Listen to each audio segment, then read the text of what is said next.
contarles, aquí lo teníamos, este partido que se disputó el día de hoy, movido, por cierto, muy movido. 4 goles.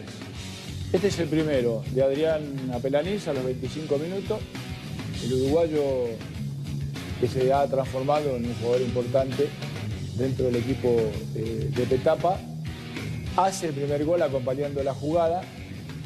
Muy similar al primer gol que hace el Barça hoy contra el Eibar, ¿no? Munir acompañando la jugada. Va a empatar Shela 2 minutos después. Cristian Lagos, que es el jugador costarricense,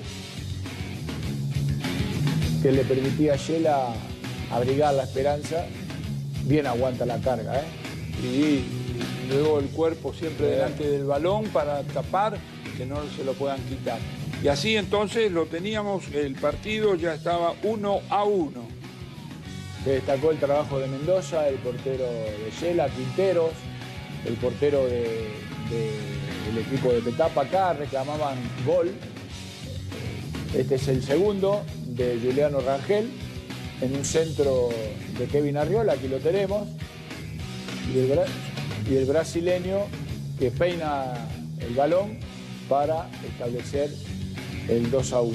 El 2-2, Cristian Guzmán también de cabeza. Los defensores aparecieron en el momento oportuno para sus equipos y al final de cuentas este es el resultado final, con un empate entre Petapa y Shela.